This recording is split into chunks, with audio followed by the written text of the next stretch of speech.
بسم الله الرحمن الرحيم. نحمده ونصلي ونسلم على رسوله الكريم، أما بعد. رب اشرح لي صدري ويسر لي أمري واحلل عقدة من لساني يفقهوا قولي. آج چوتھا مقالہ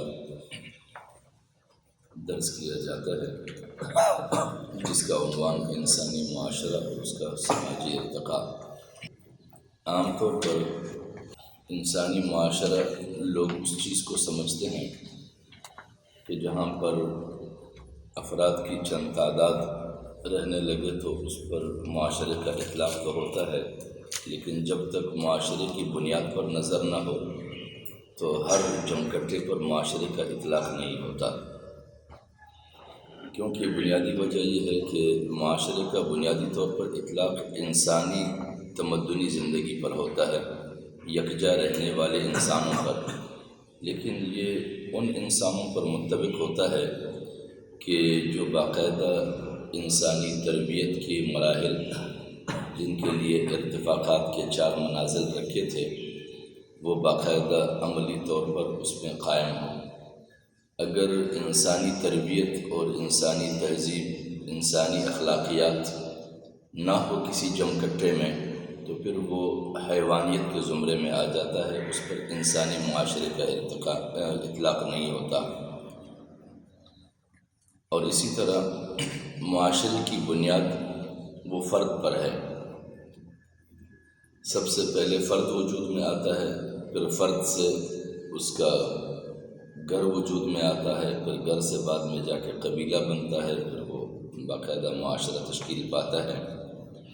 تو آج کا یہ بحث اس بنیاد پر ہے کہ انسانی اجتماع کے انسانی معاشرہ اور اس کا سماجی ارتقاء، یعنی ایک ہے انسان کا آپس میں رہن سہن اور دوسرا اس کا اجتماعی ارتقاء کہ وہ اجتماعیت میں رہتے ہوئے ترقی کی زندگی کیسے گزار سکے، ان کی ترقی کا انحصار کن چیزوں پر ہے۔ تو یہاں پر حضرت امام شاہ ولی اللہ رحمۃ اللہ علیہ جس طرح دیگر تمام تر امور میں وہ اپنے باقاعدہ آراء بھی رکھتے ہیں اور ان کے لیے وہ بنیاد بھی فراہم کرتے ہیں، یہاں پر بھی حضرت امام شاہ ولی اللہ رحمۃ اللہ علیہ فرماتے ہیں الہام کا یہ سلسلہ کہ انسان اپنی زندگی کیسے گزارے، انسان اپنی ترقی کے منازل کیسے طے کرے، تو کہتے ہیں کہ اس میں انسان دیگر مخلوقات کے ساتھ تقریباً کسی ایک اعتبار سے مشابہت رکھتا ہے۔ جہاں تک اس کی ضروریاتی زندگی کا تعلق ہے، مثلاً کھانا پینا، جنسی میلان، شدید سردی اور گرمی سے بچنا وغیرہ، ان سب ضروریات میں انسان دوسرے حیوانات کے ساتھ شریک ہے۔ قدرت کی طرف سے ہر حیوان میں طبعی الہام کے ذریعے یہ سمجھ ودیت رکھی گئی ہے کہ وہ ان ضروریاتی زندگی کو مادی اشیاء سے کس طرح حاصل کرے۔ اس طبعی خواہش میں انسانیت کے جملہ افراد اور اشخاص مساوی حیثیت رکھتے ہیں۔ ان ناقص الخلقت لوگوں کو چھوڑ کر جن میں انسانی صورت نوعیہ کا ظہور پورے طرح پر نہیں ہوا، یعنی وہ طبقہ کہ جس طبقے میں باقاعدہ انسانی خلقت کی تکمیل نہ ہوئی ہو، وہ ناقص العقل ہو، وہ سوچ کے اور احساسات کے لحاظ سے ناقص ہوں، ان کے اندر یہ صلاحیتیں ہی نہ ہو کہ وہ معاشرتی معاملات کو سمجھ سکے، ان سے ماورا جو دیگر انسان ہیں وہ دیگر حیوانوں کے ساتھ ان چیزوں میں مناسبت رکھتے ہیں، کیونکہ حیوان بھی اپنی زندگی کی گزر بسر کے لیے باقاعدہ کچھ مخصوص احساسات رکھتے ہیں اور اپنی ضروریاتی زندگی کی تلاش رکھتے ہیں۔ یہ طبعی الہام صرف انسان کے ساتھ مخصوص نہیں بلکہ دوسرے حیوانات کو بھی ہوتا ہے، جیسے شہد کی مکھی کو الہام ہوا ہے کہ وہ کس طرح اجتماعی زندگی بسر کرے، مثلا خاص پھلوں اور خاص پھولوں پتیوں کا انتخاب اور رہائش کے لیے کس طرح چتا بنائیں، چتے میں رہنے کا خاص اجتماعی طریقہ، یعنی جس طرح حیوانوں میں سے یہ ایک بطور تمثیل پیش کیا گیا ہے، اور قرآن مجید نے بھی باقاعدہ طور پر شہد کی مکھی کی مثال پیش کی ہے کہ ان کی اجتماعی زندگی کو دیکھا جائے اور باہم ایک دوسرے کے ساتھ معاونت کی بنیاد پر خوراکی مواد کو اکٹھا کرنے کے لیے، اور پھر وہاں پر اس نظام میں خلل واقع کرنے والوں کے لیے سزا کا نظام کیا ہو، اور وہ ایک ایک چیز جو آتی ہے اس میں جمع ہونے کے لیے اس کو چیک کرنے کا نظام کہ اس نے کیا چیز چن کر لایا ہے، وہ مضر صحت ہے یا وہ باقاعدہ صحت افزا چیزیں ہیں، یہ ساری چیزوں کا نظام چیک کرنا ان کو اللہ تعالیٰ نے دیا ہے۔ تو بطور مثال جو اس کو ذکر کیا گیا ہے یہ خواہ میں حیوانات کے تذکرے کے طور پر نہیں ہے، بلکہ یہ ایک حیوانی معاشرے کا مثال دیا ہے کہ ایک حیوانی معاشرہ اگر اتنا مہذب ہو سکتا ہے تو وہ انسان جس کو اشرف المخلوق کہا گیا ہے وہ تہذیب کے کس معیار پر قائم رہ سکتا ہے، اور اسے تہذیب کی کون سے معیار کا انتخاب کرنا چاہیے۔ یعنی انسان جس معاشرے میں رہتا ہو وہاں پر اگر وہ اپنی زندگی کی گزر بسر کے لیے ذرائع پیداوار استعمال کرتے ہوں تو وہ کسی اگلے انسان کے لیے تکلیف دہ نہ ہو۔ اگر وہ اپنے لیے کچھ سہولیات کا بندوبست کرتا ہو تو اس کی سہولیات کے بندوبست اگلے کے لیے تکلیف دہ نہ ہو۔ ان کی زندگی کے گزر بسر کے معمولات اور روش اور طرز عمل ایسا نہ ہو کہ اس سے دوسرے انسانوں کو تکلیف پہنچے، ان کو ایذا پہنچے۔ یعنی اگر وہ ایک حیوان میں سے ایک مخصوص جو اللہ تعالیٰ کی ہے مخلوق، اس کی یہاں تہذیب کا اتنا نظام ہے کہ وہ ایک ایک چیز جو آ رہی ہے وہ چھتے میں بھرا جا رہا ہے، اس کو چیک کیا جا رہا ہے کہ یہ دیگر مکھیوں کے لیے موت کا ذریعہ نہ بنے، ان کے لیے نقصان کا ذریعہ نہ بنے۔ لیکن ساتھ میں اگر وہ ان کی موت کا ذریعہ بن رہے تو اس کے علاوہ یہ جن مخلوقات کے لیے، خاص طور پر انسان کے لیے جو صحت افزائی کے لیے اور علاج کے لیے اللہ تعالیٰ نے متعین کیا ہے، تو اگر وہ ان کے لیے مضر صحت ہے تو یہ انسانوں کے لیے بھی مضر ہو سکتا ہے۔ تو اسی طرح ایک معاشرے میں پروان چڑھنے والی غلط چیزیں اور غلط عادتیں اور بیکار روش اور غلط طرز عمل اور غلط طرز معاش، یہ ساری چیزیں ایک معاشرے سے دوسرے معاشرے میں منتقل ہوتا ہے، پھر دوسرے سے تیسرے معاشرے میں۔ اور اگر نیکیاں ایک فرد سے جو ہے وہ گھر میں منتقل ہوتے ہیں، گھر سے معاشرے میں منتقل ہوتے ہیں، اور بہتر معاشرہ تشکیل پاتے ہوئے پہلے تہذیب الاخلاق کا کہ انسان اپنی اخلاق کی تربیت کیسے کرے، پھر گھریلو زندگی اس سے بنتی ہے، پھر اس سے بعد میں جو ہے سیاست مدنیہ کہ آپ کے اپنے معاشرتی اور ریاستی طرز عمل کیسا ہونا چاہیے، اور پھر یہی ریاستی آپ کا طرز عمل اگر بہتر بنیادوں پر استوار ہے تو وہ بین الاقوامیت کی صورت بیدار دیتا ہے۔ تو اگر وہ چیزیں منتقل ہو سکتی ہے یکے بعد دیگر اور وسعت پا سکتا ہے تو غلط چیزیں بھی اسی طرح وسعت پا سکتی ہے۔ اس سے اگلا چیپٹر 136 صفحے پر انسانی زندگی میں ارتفاقات کی اہمیت، وہ ارتفاقات جو پہلے مقالے میں ذکر کیے گئے تھے، غالباً 4 ارتفاقات تھے۔ 3 مقالے جو ہے وہ مختلف عنوانات کے تحت بیان کر دیے گئے، جس میں کہیں پر انسانی نظام معیشت کی بحث ہے، کہیں پر زمینداری کی بحث ہے، کہیں پر زمین کی ملکیت کی مباحث ہے، کہیں پر غلط طریقہ معاش کا تذکرہ ہے اور اس کے روک تھام کے تذکرے ہیں، اور ان کے لیے اصلاح کے اصول اور ضابطے فراہم کیے ہیں۔ تو اب ان ارتفاقات کو تفصیلاً بیان کیا جاتا ہے کہ ان ارتفاقات کی اہمیت کیا ہے، اسے کیوں خاص طور پر اہم سمجھا جاتا ہے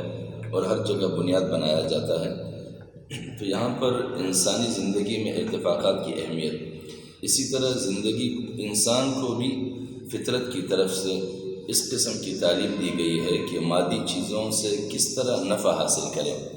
اور ان کو اپنی ضرورت کے لیے کام میں لائے۔ اسی کو فلسفہ ولی اللہی میں ارتفاقات کہا جاتا ہے۔ یعنی انسان اپنی زندگی گزارنے کے لیے جو بھی ان کی زندگی کی ضروریات ہے یا ان کی وسائل ہیں، اور ان ضروریات اور وسائل کے ساتھ ساتھ اس کا اپنا ذاتی شخصی ساخت کیسا ہو، اس کے اخلاق کیسے ہوں، ان کی عادات کیسے ہوں، ان کی کردار کیسے ہوں، یہ ساری چیزیں یکے بعد دیگر ہر چیز پر اثر انداز ہوتی ہے۔ تو کہتے ہیں ان ساری چیزوں کے اصلاح کے لیے جو ارتفاقات متعین کیے ہیں، شاہ ولی اللہ رحمۃ اللہ علیہ کے فلسفے میں عام طور پر تو یہ لفظ ارتفاقات کہیں استعمال نہیں ہوتے ہیں، یہ اصطلاحی حضرت امام شاہ ولی اللہ رحمۃ اللہ علیہ کا اپنا ہے، ایک ارتفاقات کا ہے اور ایک اقترابات کا ہے۔ یہ دونوں اہم ترین اصطلاحات خود امام شاہ ولی اللہ کی ایجاد کردہ ہے۔ یہاں پر فرماتے ہیں کہ انسان کی صورت نوعیہ کہ جب وہ دوسرے حیوانات نوعیہ کی صورت نوعیہ پر فوقیت رکھتی ہے، انسان کو نفس ناطقہ یعنی علم کی استعداد رکھنے والا نفس عطا ہوا ہے۔ دوسرے انسانوں میں جو چیزیں رکھی گئی ہیں وہ تو ایسی ہیں کہ صرف اور صرف ان کو الہام کے ذریعے سے جن جن چیزوں کا انہیں مکلف بنا دیا گیا ہے وہ کر رہے ہیں، لیکن انسان کو اللہ تعالیٰ نے نفس ناطقہ یعنی علمی استعداد کے حصول، علم کے حصول کے لیے جو استعداد اس میں رکھا ہے، جیسے ہمارے یہاں یہ بعض کتابوں میں یعنی منطقی علوم میں کہتے ہیں کہ انسان جو ہے یہ بالقوہ بھی ہے اور وہ بالفعل بھی ایک چیز کا یعنی صلاحیت کے لیے وہ بالقوہ تو تقریباً ہر انسان میں ہر چیز موجود ہے، لیکن بالفعل جو ہے پھر وہ ایک چیز کی طرف چلا جاتا ہے، کوئی ایک مہارت اور قابلیت اس میں آ جاتی ہے۔ تو یہاں پر مقصد یہ ہے کہ اللہ تعالیٰ نے انسان کو بالقوہ صلاحیتوں کا حامل بنایا ہے کہ وہ کسی بھی پیشے کو اور کسی بھی کمال کو، کسی بھی فن کو وہ اپنے لیے اختیار کر سکتا ہے علم کے ذریعے سے اور اپنے ترقی کا ذریعہ بنا سکتا ہے، اور ساتھ ہی انسان زمین پر عادلانہ نظام قائم کرنے کی صلاحیت بھی رکھتا ہے، یعنی جب وہ آپس میں تمدنی زندگی گزارتے ہیں اور اپنی زندگی کی معاملات اور مسائل کو علم کے ذریعے سے حل کرتا ہے۔ اب علم کی دو قسمیں ہیں، ایک وہ علم کہ انسان اپنی زندگی کی تہذیب اور اخلاق اور معاملات کو درست کرے، اور دوسرا یہ ہے کہ وہ اس علم کے ذریعے سے اپنے لیے کمال اور فن اور تدبیر اور تعلیم یہ چیزیں ساری حاصل کرے۔ دو قسم کی تعلیم، اگرچہ تعلیم تفریق نہیں ہے، تعلیم دونوں لازمی ہے۔ ایک تعلیم انسان کے اندر زندگی کے معاش اور کئی سارے مسائل کی صلاحیتیں پیدا کرتا ہے، اور دوسرا ان کمالات اور ان صلاحیتوں کو ایک دائرہ متعین کر کے اس میں استعمال کرنے کے لیے، کیونکہ فن کئی ساری چیزوں کے انسان میں ہوتا ہے، لیکن ان فنون کو انسانی زندگی کی ترقی کے لیے استعمال کیا جائے یا انسانی زندگی کے ہلاکت کے لیے استعمال کیا جائے۔ عام طور پر معیشت میں سرگرم رہنا اور معاش کو اختیار کرنا یہ انسانی زندگی کی ضرورت ہے، لیکن اسی ضرورتی زندگی کو اگر اس طور پر اختیار کیا جائے کہ اپنے آپ کو سب سے بالا رکھا جائے اور سب سے زیادہ دولت مند بنانے کے لیے سارے وسائل اختیار کیا جائے اور دوسروں کی زندگی کو باقاعدہ قید بنایا جائے، اگرچہ معاش کا یہ صلاحیت ہے، ایک قابلیت ہے، لیکن یہ قابلیت دوسروں کے ہلاکت کا باعث بنانا اس کی اجازت نہیں ہے۔ تو اللہ تعالیٰ یہاں پر انسان کے اندر یہ بھی ودیعت رکھا ہوا ہے کہ وہ اپنے درمیان جو ان کی تمدنی زندگی ہے اس میں عادلانہ نظام قائم کرنے کی صلاحیت بھی رکھا ہے، اور اسی علم کی روشنی میں منور بھی کر سکتا ہے، یعنی وہ اپنے آپ کو اتنے باکمال بنا سکتے ہیں کہ وہ رہتی دنیا تک انسانوں کے لیے نمونہ بن سکتے ہیں۔ اس کے بعد والا جو عنوان ہے انسان کی 3 بنیادی خصوصیات، اس لحاظ سے اس 3 مخصوص نوعی تقاضے بھی عطا ہوئے ہیں جو دوسرے حیوانات میں نہیں پائے جاتے، یعنی انسان کو ممتاز کرنے والے 3 بنیادی خصوصیات۔ ایک خصوصیت اس میں رائے کلی یعنی مفاد عامہ کی اہمیت، انسان کے اندر یہ چیز ہے۔ عام طور پر حیوانات میں یہ ہے کہ انہیں صرف اپنی فکر ہوتی ہے، یہ کئی سارے جانور ایک ہی جگہ پہ باندھے ہوئے ہوتے ہیں، جب وہ اگلا جو ہے کھانے لگتا ہے، یہ کھانے لگتا ہے تو وہ اگلے کو دھتکارنے اور بگانے کی کوشش کرتا ہے کہ اس کے لیے بچے، لیکن انسان میں یہ ہے کہ وہ مفاد عامہ کے احساس اس میں زندہ رہے۔ اور دوسرا اس میں ہے حب جمال کی تقاضے، کہ انسان کے اندر ایک تہذیبی عنصر باقاعدہ موجود رہے، حدود و قیود ہر چیز کے لیے متعین کرے۔ تیسرا عقلی بنیادوں پر ایجاد اور تخلیق کی صلاحیت۔ سب سے پہلے رائے کلی یعنی مفاد عامہ، انسان کو ظاہری اور باطنی حواس کے علاوہ ذہن جیسی قوت بھی عطا ہوئی ہے، یعنی ایک تو حواس خمسہ ہے انسان کے کہ وہ ہاتھ سے چھوتا ہے، آنکھ سے دیکھتا ہے، کان سے سنتا ہے، زبان سے چکھتا ہے، ناک سے سونگھتا ہے، یہ ساری چیزیں، لیکن اس کے علاوہ ایک ایسی چھٹی چیز ہے کہ جو ذہن کے ذریعے سے اس کا وہ ادراک کرتا ہے، جس کے ذریعے وہ رائے کلی اور فکر و نظر کی صلاحیت رکھتا ہے۔ وہ محسوس چیزوں کا ادراک کر سکتا ہے اور نظر و فکر سے نامعلوم اشیاء کو معلوم کر سکتا ہے۔ نامعلوم اشیاء کو معلوم کر سکتا ہے، یعنی وہ چیزیں جو آپ نظر سے نہیں دیکھ سکتے ہیں، آپ کان سے اس کے جو ہے آہٹ کو نہیں سن سکتے ہیں، آپ اس کو ناک کے ذریعے سے کچھ نہیں کر سکتے ہیں، یعنی کوئی بھی آپ کے ان حواس خمسہ میں سے اس کا ادراک نہیں کر سکتا ہے، تو وہ چیز انسان کے وہ احساس ہے کہ جس سے آپ نظر اور فکر کر سکتے ہیں، اور فکر و نظر کے ذریعے سے آپ نامعلوم اشیاء کو معلوم کر سکتے ہیں۔ اور عام طور پر یہ جو اصحاب تدبر اور اصحاب فکر لوگ ہوتے ہیں، جو حالات کے نشیب و فراز سے وہ اس بات کا اندازہ لگاتے ہیں کہ اس کے کیا نتائج نکل سکتے ہیں، آئندہ کیا ہو سکتا ہے، آئندہ ایسے کیوں ہوں گے، یہ ساری چیزوں کے جو اندازے لگاتے ہیں، یہ سارے اس فکر و نظر کے ذریعے سے نامعلوم چیز، کئی دفعہ کوئی ایسے مباحث ہوتے ہیں جو کچھ ایسے لوگوں کے سامنے اس پر تذکرے کیے جائیں تو وہ کہتے ہیں کہ آپ لوگوں کو یہ کہاں سے پتہ چلتا ہے، کہ وہ کہیں سے پتہ نہیں چلتا ہے، وہ مخصوص ایک نظر ہے، جب انسان اس نظر کے زاویے سے دیکھتا ہے تو اسے ساری چیزیں پھر نظر آنے لگ جاتی ہے۔ غرض یہ کہ انسان کی یہ خاصیت ہے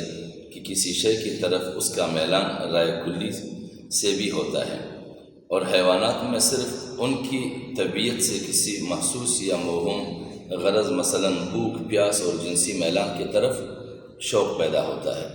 یعنی حیوانات میں تو صرف اس قدر ہے کہ وہ جو ان کے اندر ایک خاص طلب پیدا ہو جاتی ہے تو اس طلب کی بنیاد پر پھر اس چیز کی طرف چلے جاتے ہیں، لیکن باقی اسے ایسی کوئی احساس نہیں ہے جس احساس سے اللہ تعالیٰ نے انسان کو نوازا ہے۔ اور انسان کسی ایسے معقول نفع کو سامنے رکھ کر اٹھ کھڑا ہوتا ہے۔ انسان جب بھی کوئی قدم اٹھاتا ہے تو باقاعدہ اس کو پیش نظر رکھے کہ اس کے منافع کیا ہو سکتے ہیں، اور اگر انسان کا ذہن صالح نہ ہو تو پھر وہ منافع نہیں، وہ اس کے مضر اطراف کو ڈھونڈتے ہیں کہ اس کے مضرات کیا ہو سکتے ہیں۔ کچھ طاقتیں ایسی بھی ہے کہ وہ کئی ساری چیزوں کے مضر پہلوؤں کو تلاش کرتے ہیں، جس کے لیے اس کی طبیعت خاموش ہوتی ہے۔ مثلا اجتماع میں صالح نظام رائج کرنا، یا تہذیب نفس اور تکمیل اخلاق کے لیے کوشاں رہنا، یا آخرت کے عذاب سے نجات پانے کی فکر وغیرہ، یہ ساری چیزیں جو ہے انسان اس حس کے ذریعے اپنے آپ میں پیدا کر سکتا ہے کہ وہ اپنے آپ کی اخلاقی پر تربیت بھی کریں، اپنے نفس کو بھی وہ اپنے کنٹرول میں رکھیں، اپنے آپ کو نفس کا جو ہے وہ عابد نہ بنائیں، جیسے کہ قرآن مجید میں ہے فرأیت من اتخذ الہہ ہواہ، کہ وہ خواہشات کا بندہ بن جائے، بلکہ وہ ایک مقصود اصلی کو پیش نظر رکھے، اس مقصود اصلی کی بنیاد پر اپنے معاملات کو طے کرے، تب یہ اشرف المخلوق بھی ہوگا اور یہ انسان بھی ہوگا۔ دوسرے مرحلے پر جو ہے نمبر پر حب جمال کے تقاضے۔ انسان کی دوسری خاصیت یہ ہے کہ وہ مادی چیزوں سے نفع حاصل کرنے میں لطافت اور ذوق جمال سے کام لیتا ہے۔ یعنی انسان میں جب پہلا یہ مرحلہ ہو کہ وہ تہذیب الاخلاق کے اس پہ عمل پیرا ہو جائے، تو تہذیب الاخلاق کا یہ تقاضا ہوگا کہ پھر وہ کسی چیز کو صرف اور صرف پیٹ میں بھرنے کے لیے نہیں، بلکہ ان کے ذوق کو بھی پیش نظر رکھے گا، کسی چیز کو اختیار کرتے ہوئے اس کے رنگ روپ اور ڈال ڈول کو بھی دیکھے گا، یہ سارے معاملات ہو، کیونکہ یہ تہذیب کا تقاضا ہے۔ تہذیب میں بے ہنگم اور بے بنیاد اور بے ڈول چیزوں کو کبھی بھی پسند نہیں کیا جاتا۔ تہذیب کا تقاضا یہ ہے، کیونکہ لفظ تہذیب عام طور پر اس کا آغاز یہاں سے ہوا ہے کہ حذب شجر، کہ درخت کو مہذب کیا گیا۔ اب درخت کو مہذب کرنے کا مقصد یہ ہے کہ اس کی بے ہنگم ٹہنیاں جو پھیلتی رہتی ہے اس کو کاٹے جائے، تراشے جائیں، درخت کو اس قابل بنایا جائے کہ اگر وہ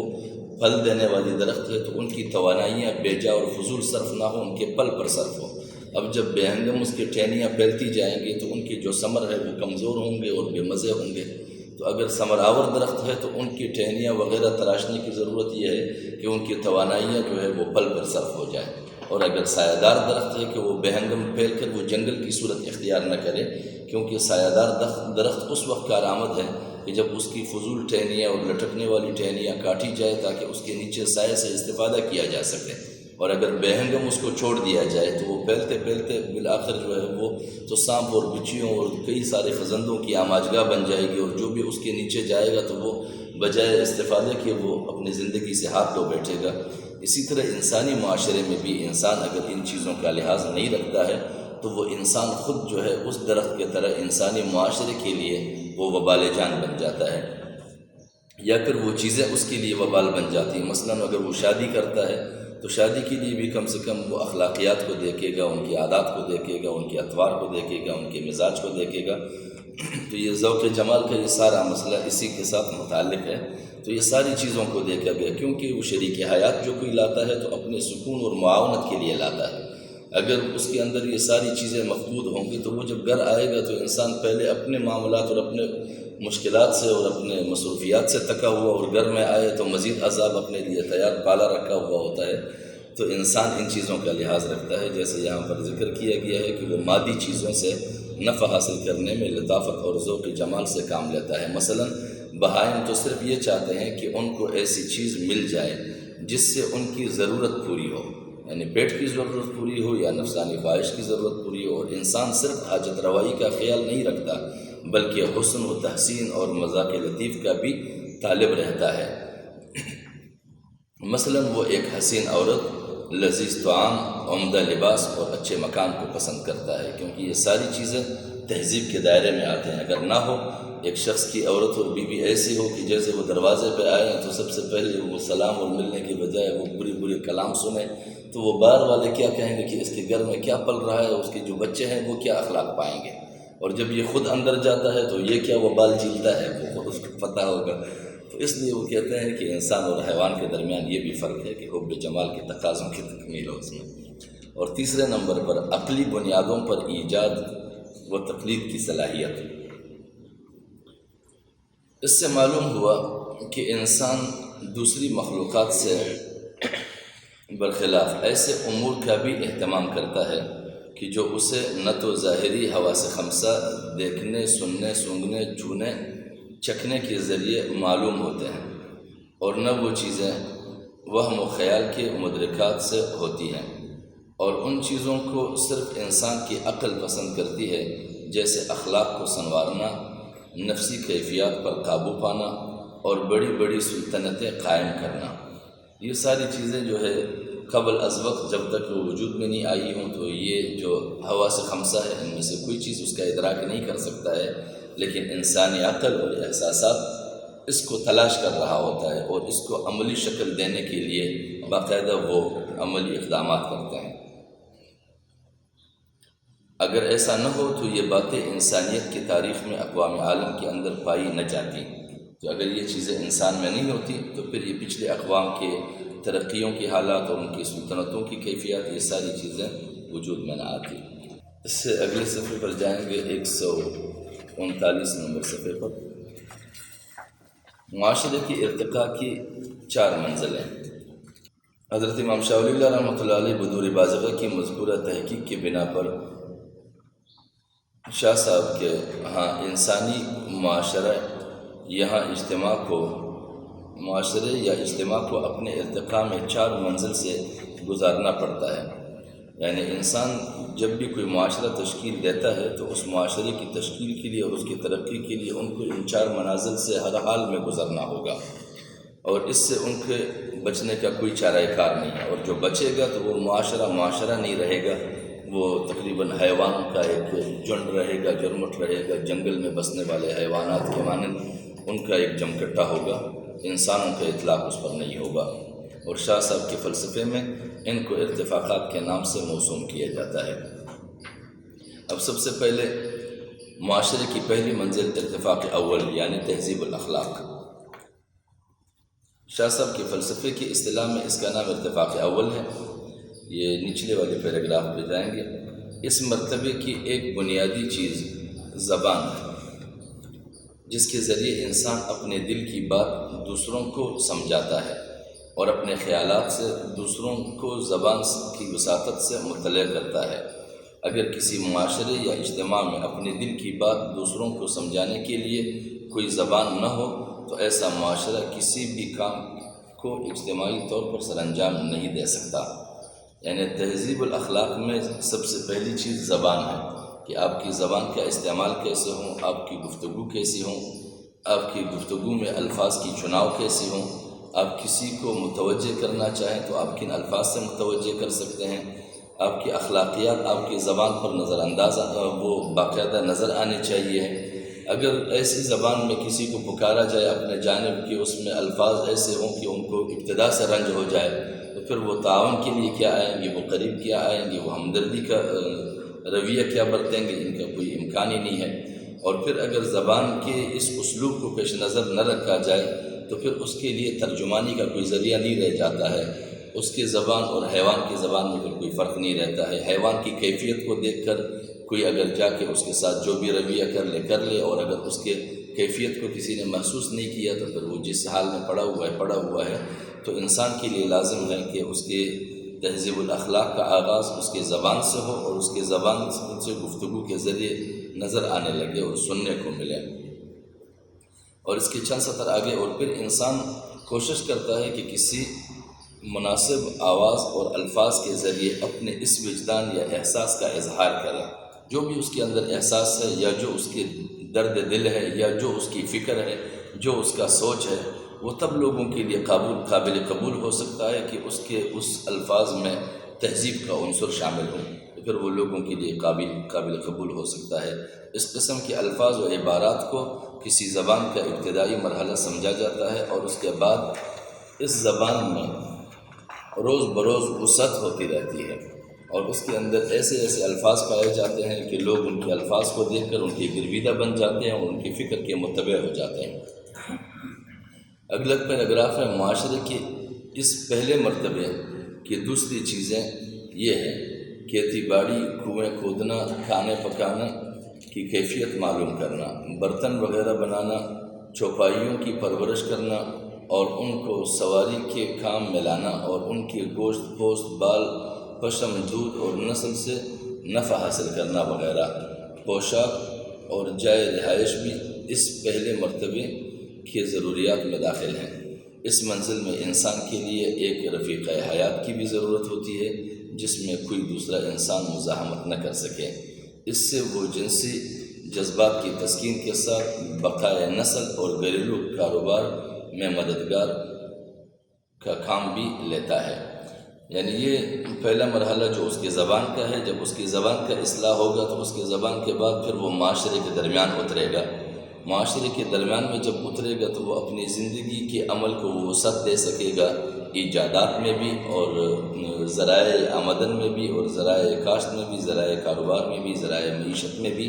اور تمام وہ چیزیں جو ایک دوسرے سے نکل آتی ہیں۔ جیسے کہ یہاں تذکرہ کیا ہے کہ ایک جانور ہے، اس جانور کو جب تک پالا جائے تو اگر وہ بوجھ اٹھانے والے ہیں تو اس پر بوجھ کیسے اٹھایا جائے، کیا طریقہ کیا جائے، اس کے ساتھ ظلم کیا جائے یا اس کی طاقت کی بنیاد پر اس کے اوپر لادا جائے، اور اگر وہ انسانی جسم کے لیے صحت افزا مواد اس سے برآمد ہو سکتے ہیں جیسے دودھ ہے، گھی ہے، دہی وغیرہ، یہ ساری چیزیں یہ ایک دوسرے سے کیسے بنتے ہیں، یہ ساری چیزیں اس معاشرے سے جہاں پر زبان میں درستگی ہو، انسان کا اپنا تربیت ہو سکا ہو تو اپنے معاشرے کو ان ساری چیزوں میں وسعت دے سکتا ہے اور اپنے معاشرے میں اپنی زندگی کے گزر بسر کے لیے کس طرح کے اسباب پیدا کر سکتا ہے۔ پھر وہی جانور جب اس کو ذبح کر دے تو اس کی مزید اجسام جو ہے وہ ضائع نہ ہو، بلکہ ان کی اجسام جو ہے اس کے پوست سے بھی کام لیا جائے، چمڑے سے، اس کے بالوں سے کام لیا جائے اور ان کے نسل کو مزید بڑھایا جائے تاکہ وہ ختم نہ ہو۔ یہ ساری صلاحیتیں تب پیدا ہو سکتے ہیں جب انسان انسانی دائرے کے اندر آئے تو پھر یہ ساری چیزیں وہ لے سکتا ہے۔ لیکن جب انسان خود حیوان رہے گا تو یہ صلاحیتیں بھی نہ وہ پیدا کر سکتا ہے، بلکہ پھر وہ یہ جیسے حیوان کسی کے درخت جو اس نے لگایا ہوا ہے اپنی زندگی کے گزر بسر کے لیے یا تو پھل دینے کے لیے یا سایہ کے لیے، جانور کو بھوک لگی تو وہ جا کے اس پھل کو کھانے لگے، اس کے درخت کو کھانے لگے، تو اپنی ضرورت تو پوری کی لیکن وہاں اس کا کھانا بگاڑ دیا اس نے۔ تو اسی طرح انسان جو ہے وہ پھر جب یہ چیزوں کی صلاحیت اس میں نہیں ہوتی ہے، تہذیب نہیں ہوتی، تو پھر وہ جنگل کی زندگی گزارتے ہیں۔ جو چیز اس کے ہاتھ میں آیا اس نے اپنی ضرورت پوری کر دی، اب اس کی اپنی ضرورت کی تکمیل کے نتیجے میں اگلے کو کیا نقصان پہنچ رہا ہے اس کو کوئی احساس ہی نہیں ہے۔ تو یہ ساری چیزیں یہاں پر ذکر ہو گئی ہیں کہ جب یہ پہلے مرحلے میں۔ اب اس کا اگلا پیراگراف انسانی معاشرے کی پہلی منزل کی پابندی تمام اقوام اور قبائل کے لیے بے حد ضروری ہے۔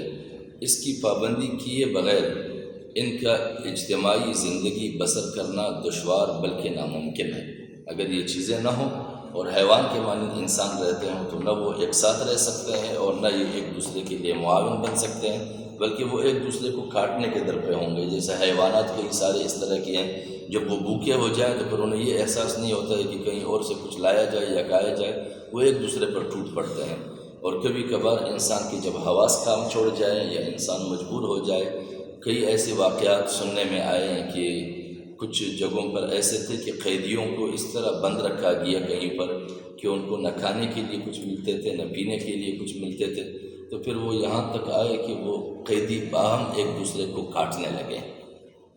باہم ایک دوسرے کو کاٹنے لگے۔ تو یہ حالت بھی پیدا ہو جاتی ہے جب وہ انسانی حدود کو پامال کروایا جائے یا پھر وہ از خود سے وہ حدود کے اندر اول سے آئے ہی نہ ہو۔ اس کے بعد معاشرے کی دوسرے منزل ارتفاق ثانی، جس کو تدبیر منزل گھریلو زندگی کا نظام کہا جاتا ہے۔ پہلی منزل عبور کر کے مزید ترقی کا راستہ ہموار کرتا ہوا جب انسان آگے بڑھتا ہے تو انسانی اجتماع کی یہ دوسری منزل کہلاتی ہے۔ یعنی پہلے جب اس نے اپنے تہذیب کی، اپنے اخلاق کے لیے، اور پھر اس تہذیب کے دائرے میں یہ سارے معاملات جو پہلے ذکر ہوئے ہیں یہ ارتفاق اول میں، وہ سارے تہذیب کے ذریعے سے اس نے بہتر بنا دیے۔ کوئی بھی چیز اس نے تہذیب کے دائرے سے باہر نہیں رہنے دی، یعنی وہ کوئی بھی ایسا چیز کہ اگلے انسان کے لیے وہ پریشانی کا باعث بنے یا اگلے انسان کے لیے رکاوٹ کا باعث بنے یا اگلے انسان کے لیے تکلیف کا باعث بنے،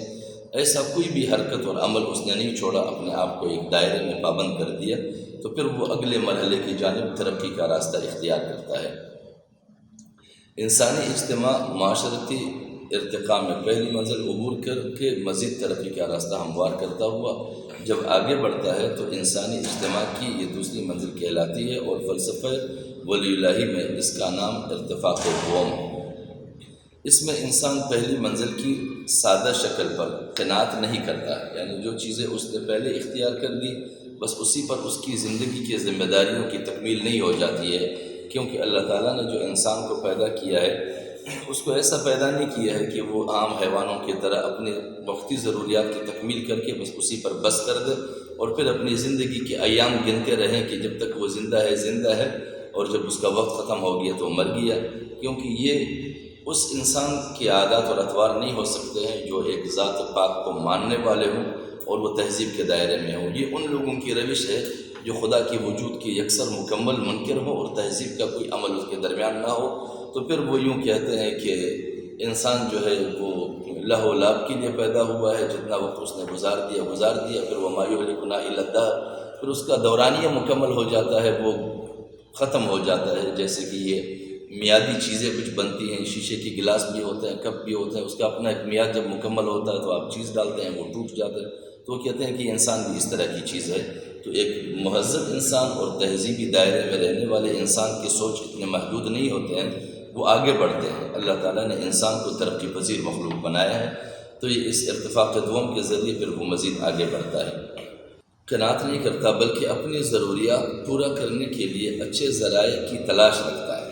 یعنی پھر وہ جو بھی ضروریات اس کے ہیں ان کے لیے بہتر ذرائع ڈھونڈتا ہے۔ وہ ان محدود ذرائع پر جو ایک کے ہاتھ میں ہے اس سے چھین کر اپنی ضروریات کی تکمیل کا راستہ اختیار نہیں کرتا، اور اس عرصے میں اس کے مشاہدہ، تجرباتی اور فطری علوم میں برابر اضافہ ہوتا رہتا ہے، اور آگے چل کر معاشرے کے اجتماع کے دوسرے منزل وجود میں آتے ہیں۔ یعنی وہ ساری چیزیں فرد کہتے ہیں کہ فرد نے اپنے اصلاح شروع کی تھی اس میں، اور پھر جب وہ فرد کا اصلاح ہو گیا تو پھر وہ معاشرے کی طرف اس نے رخ کر دیا کہ اب وہ گھر میں اپنے ساتھ جو رفیق حیات لائی ہے اس کی تربیت کیسے کرے، اور پھر ان کی اولاد ہوں تو اس کی تربیت کیسے کرے تاکہ وہ معاشرے کی تشکیل کی جانب گامزن ہو جائے۔